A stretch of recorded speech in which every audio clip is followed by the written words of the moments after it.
আফগানিস্তানের পারওয়ান প্রদেশের সাবেক মার্কিন বিমান ঘাঁটি বাগরাম। নীল আকাশ ভেদ করে উঠছে হেলিকপ্টার। সূর্যের প্রখর উত্তাপের মাঝে সামরিক কুচকাওয়াজে ব্যস্ত সেনারা। এভাবেই গেল 15 আগস্ট মার্কিন শাসন পতনের তৃতীয় বার্ষিকী পালন করে তালেবান। অথচ 6 মাস যেতে না যেতেই নীল আকাশ এখন ফাঁকা। নেই হেলিকপ্টারের শব্দ।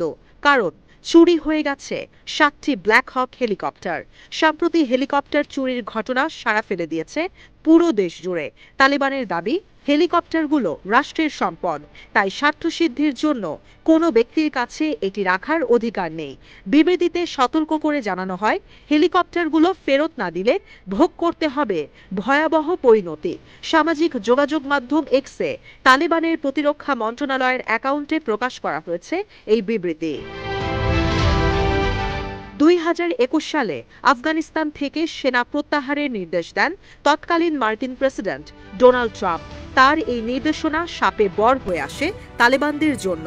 মাত্র কয়েক সপ্তাহ ব্যবধানে রাজধানী কাবুল দখল করে ফেলে তালেবান যোদ্ধারা।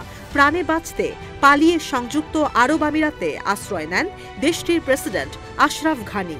অন্যদিকে তড়িঘড়ির মধ্যে $712 কোটি বা 86,500 কোটি টাকা সমমূল্যের সমরাস্ত্র আফগানিস্তানেই ফেলে যায় মার্কিন সেনারা, যার মধ্যে অন্যতম এই ব্ল্যাক হক হেলিকপ্টার।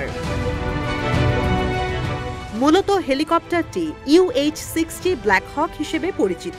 মার্কিন সেনাবাহিনীর প্রাইমারি এয়ার অ্যাসল্ট এয়ারক্রাফট হিসেবে ব্যবহার হয় এটি। টুইন ইঞ্জিনের হেলিকপ্টারটি মিডিয়াম লিফট ইউটিলিটি বহনে সক্ষম। সিঙ্গেল 4 ব্লেডেড রোটার ও সিঙ্গেল 4 ব্লেডেড টেইল রোটার সমৃদ্ধ হেলিকপ্টারটিতে পাইলটের পাশাপাশি ক্রু সিটে বসতে পারেন কো পাইলট ও ক্রু চিফ। এদিকে আফগানিস্তান ভিত্তিক আমো টিভির প্রতিবেদন বলছে, 7টি হেলিকপ্টার নিয়ে পালিয়ে উজবেকিস্তানে আশ্রয় নিয়েছিলেন আফগান সেনারা। সম্প্রতি অনুষ্ঠিত হয় উজবেকিস্তান সামরিক বাহিনীর 33তম প্রতিষ্ঠা দিবস। সে সময় হেলিকপ্টারগুলোকে মার্কিন দূতাবাসের কাছে হস্তান্তর করা হয়। অনুষ্ঠানে উপস্থিত হয়ে মার্কিন প্রতিরক্ষা মন্ত্রণালয়ের deputy assistant secretary Davis Florick উজবেকিস্তানকে ধন্যবাদ জানান।